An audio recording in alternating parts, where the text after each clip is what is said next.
Welcome to the show. My name is Tony Kwalanda. It's a pleasure to have you. Now, let me just get straight into it. I am so saddened. My very good friend, Mesut Ozil, at Arsenal, his career seems to be over. But just before we go to Arsenal's Manenos, in fact, Arsenal, this weekend, they have a very crucial game. So, stick around. We have some betting predictions or betting tips. Of course, you know our favorite segment, Bet Corner, is here with us later on, so stick around for that. Now, talking about Arsenal, definitely Mesut Ozil has been eliminated. Not eliminated, has been banned, has been excluded from the 25-man list submitted in the English Premier League. Of course, most of you know that English Premier League teams submit lists, their final lists for the season to the EPL. Now, Arsenal have not submitted the name of Mesut Ozil. Of all people, Mesut Ozil now, his career definitely looks like it's over at Arsenal. He earns about 46 million Kenyan shillings per week for just staying. Ako tu kwa ma reserve team, anakaa tu huko tu anachoma mahindi. But he's a very humble guy. Look at the appearances he's made for Arsenal. He has won FA Cups. He has won Community Shields for Arsenal. He has been very instrumental in making Arsenal where it is. But Mikel Arteta amesema, dude, jipange. So, I don't know, it's a sad set, but that's football. Now, still in football, my good friend Patrice Evra, he's a former West Ham player, a legend for Manchester United. Patrice Evra in 2018, released a video whereby sisi kama muungano ya Waluya, we were very saddened by the fact that he slapped and suggestively spanked a raw chicken on his social media platform. Alifanya hivyo, in fact, tulikuwa very saddened. Now, ame-release sasa video ingine whereby he is now showing suggestively and in a way to unajua kuku inakwanga our sacred meal sisi watu kutoka Western Province. So ukicheza na hiyo chakula uweke kwa social media, we feel very bad. Na watu Western wanalala njaa. Na mtu Patrice Evra, as you can see in the pictures hapa hivi, anaonyesha yani sijui kama ni madharau ama nataka tu numbers. So Patrice Evra has again come out on social media to tell us now from uncooked now to cooked chicken. He's showing us these things. Now, just something that's to tell you, the reason or moral of this story is that Patrice Evra definitely, recently he was found out that he was having an affair with a younger woman. Ameolewa, but he has 2 children with a younger woman. Na hajai sema, it was revealed recently. So akule tu kuku na hizo kuku zake zingine mbili. Of course, this is the place to be. Now, remember, later on, we'll be having our Bet Corner segment where we'll be telling you about the predictions for this weekend. But first, I have a very good friend of mine, a top legend in football in the country. He has also been in the kitchen, or has been in the cabinet kitchen of the Football Kenya Federation. He knows a lot about what the ingoings and the outgoings of the Football Kenya Federation. He was the vice chairman of that particular federation back during his age. He has played football. Of course, he has played for Rivertex, has played for Raymond, has played for Kenya Breweries, has played for the national team, Harambee Stars. Yeah. Welcome to the show, Sammy, Sholei. It's really good to see you. Habari ya kazi. Kwanza hata tuanze na kazi. Wacha tuende tu immediately. Unajua watu wanafikiria ati wewe bado sijui nini. Tuambie kazi gani unafanya, market kazi yako. Nimekuwa kwa IT industry. I've been installing internet for corporate companies and home users for Access Kenya, which is IS now. I've also worked with Safaricom. The whole of last year, nearly spent the whole of the year in Western Kenya putting up Safaricom towers. I've built close to 19 Safaricom towers in Western Kenya, one in West Pokot, one in Rift Valley, and one in Kajiado. So unapewa shamba, ploti, unachimba, unapewa equipments and everything. 21 days before you leave that place, people have to make calls through that tower. So that is basically what I've been doing. And I'm also in production, just like you guys. We record music, we do documentaries. Right now, the biggest contract that I have, we shoot Sunday service for FEM Church, Mama Teresa, Erimu in Karen. That is basically what we are doing. Na pia familia, hiyo pia ni kazi, kulea familia na kuangalia wazazi nyumbani na kila kitu. So footballers should learn from that. Definitely they really should. They really should, because one thing that I thank God for is when I was playing football, I used to look up to people like Patrick Shim and so many other players. So nikiwafuata nilikuwa nataka kujua what do they do. Si tu mazoezi subuhi, umerudi nyumbani jioni mazoezi and you're not working, because you never know, kesho utapata injury and then football yako so many players actually going through the same thing, because you get injured today and then unafungiwa nyumba na kile because income haiko. So my condition for Kenya Breweries when they came looking for me, hunting for me back in the days was that I have to be employed. And my vision was in the IT department. In the 90s, hapo ndo sasa computers zilikuwa zimeanza. So I thought now the future is in computers.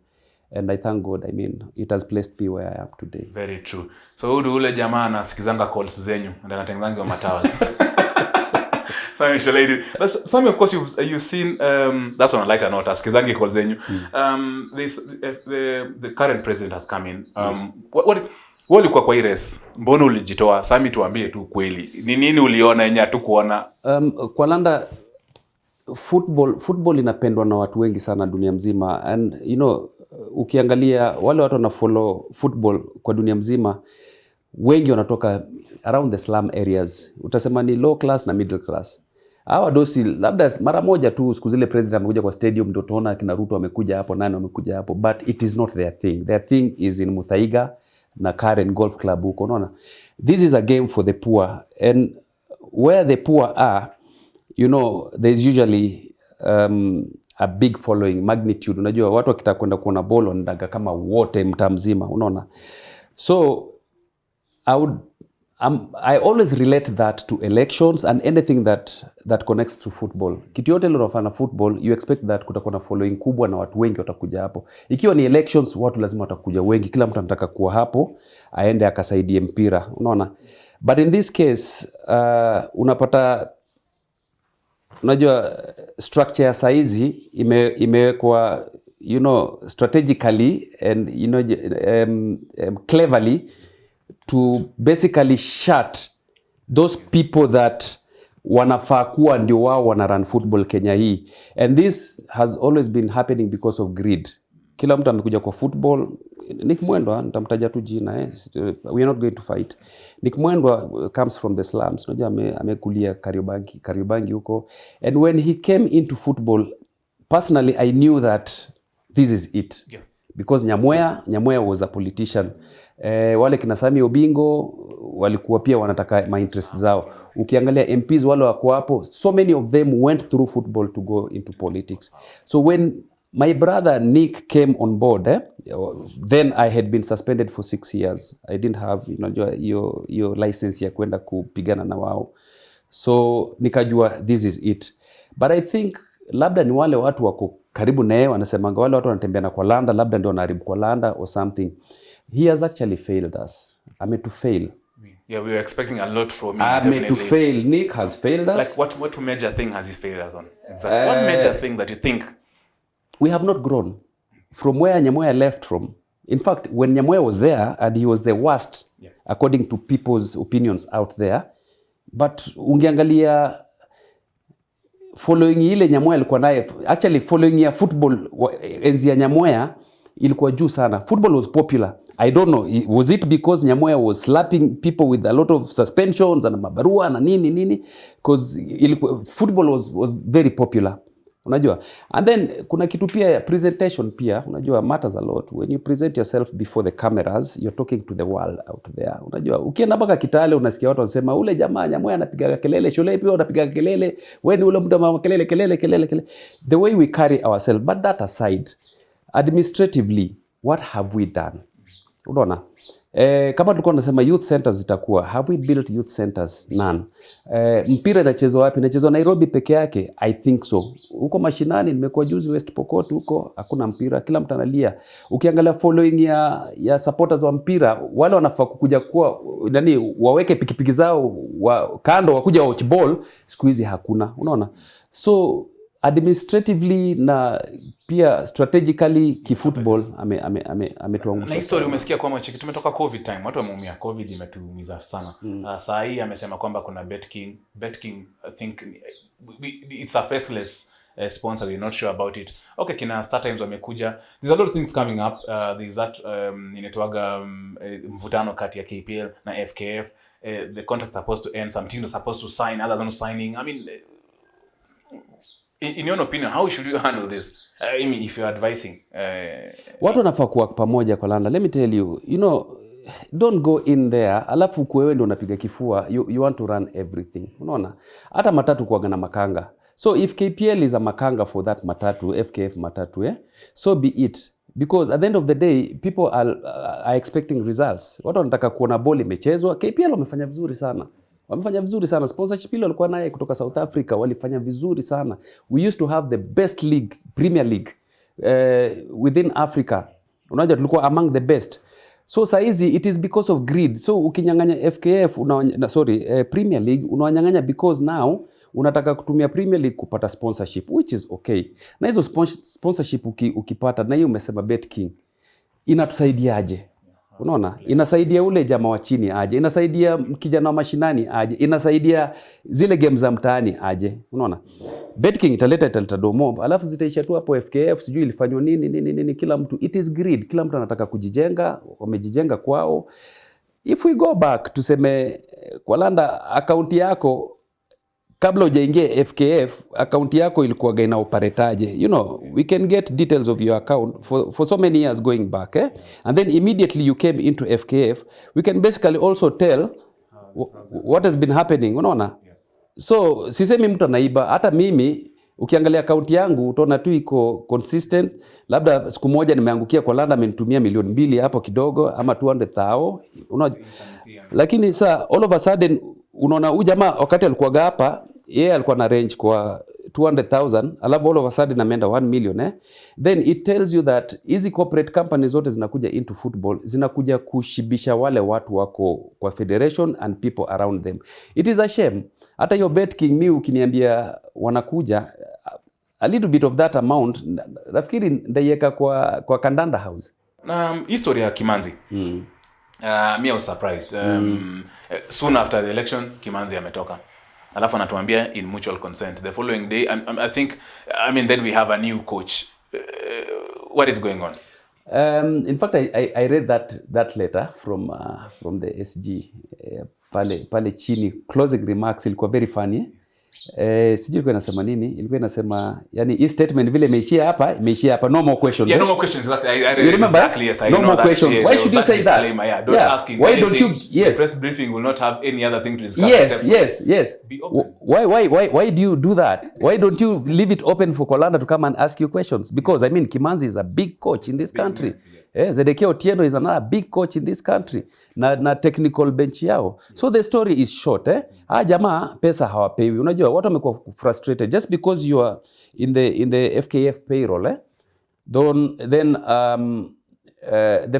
the federation assumes that you are a staff of the federation. So ukiwa staff of federation, then you don't qualify for allowances. Going forward in 1 minute, football umecheki tumekuwa na story mob. FKF imejaribu ku start the resumption of football, but they look like they're struggling. They're not in sync with the government in terms of they're going to struggle this time round. Wataumia sana. Even the numbers, I'm not sure they're going to get the numbers in the stadium, unless otherwise kuzile labda gori yetu inacheza tuende tuangalie gori yetu. We're not going there because of FKF. FC Leopards yetu Scarlet Ulinzi labda tuende tu hivyo ile nimeboeka wacha ni in the stadium, but they'll suffer more. And they are going to suffer because they've lost the love. Nobody loves them. Nobody loves FKF. Ukitaja FKF kwa hakuna mtu anataka FKF. It is embarrassing, ni mbaya. You can't even be proud. Utakimbia huko ukienda supermarket kila mtu ana ule jamaa ule. Simple. Lazima ishina watu. Sammy Sholei, of course, is a Kenyan top footballer, a legend who was played.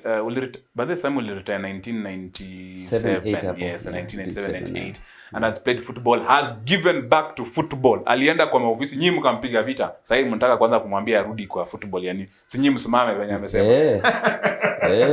Well, of course, Sammy, thank you so much for making time for this show. Thank you. Shukran sana. We'll fight all the way. I'll get Nick, of course, ni mwambie venye umesema. So at least we can have this discussion and keep it on. Perhaps another change. Pengine mimi ndio ninafaa nimchangishe hiyo hati yake.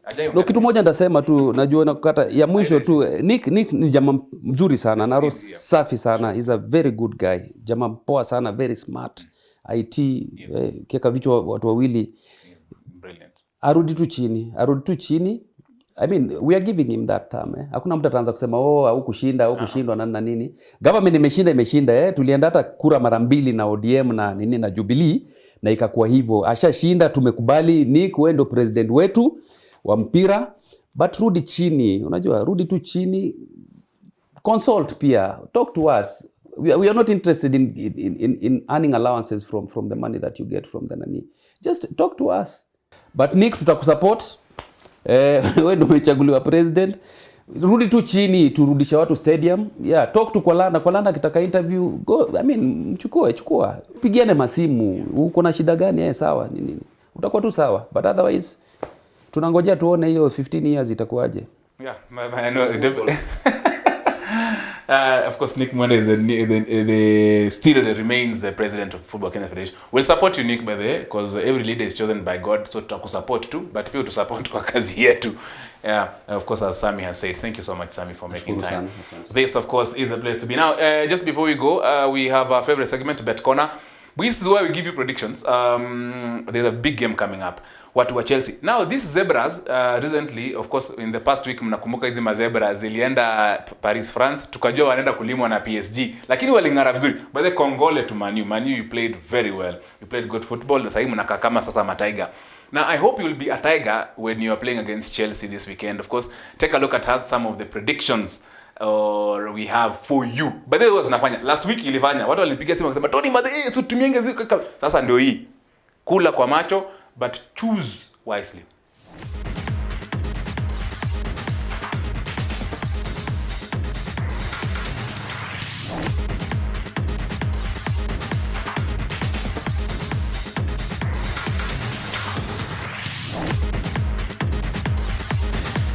Indeed, thank you very much for making time for this show. Sammy, asante. Thank you for welcoming us over here. You have lovely people. Shukran kwa timu yako kabisa. Kwalanda, siwezi sahau, ulinisaidia. Siwezi sahau, ulinisaidia wakati nikichangia mzee Kadenge. Oh. Na mpaka leo hakuna mtu hata nimesahau. Hakuna mtu anajua nani alitoa hiyo pesa. Kuna mtu mmoja alitoa pesa mingi sana na tukakataa, akasema hataki jina yake julikane. Huyu jamaa alitoa pesa mingi sana, karibu nusu ya ile pesa nilichanga ya Kadenge. Nashukuru sana, Mungu atakubariki Kwalanda. Hata nilikuwa nimesahau umenikumbusha. Hiyo kitu nikisikia tu Tony Kwalanda, hiyo ndio kitu ya kwanza kuja kwa kichwa changu. Ulinisupport na nashukuru sana. Na uliniita hospitali tu kando Sholei kuja kidogo. Shindo jamaa, sasa niko na kadi. By the way, you paid the bill. I paid the We ran the bill. Thank you so much. Ulilipa bili ya Kadenge yote. Hakuna mtu alijua nani alilipa bili ya hospitali. Yes. Na ukakuja ukachanga, siwezi sema ni pesa ngapi. Yes. Mungu atakubariki sana. Na Mungu iko. Hii dunia venye unasema tuishi na watu. Ishi na watu. Ishi na watu vizuri. This is of course Sammy Sholei, a former vice chairman or former vice president for the Football Kenya Federation in the country. You have heard him. Definitely we'll keep this conversation going. Thank you for making time. Bye for now.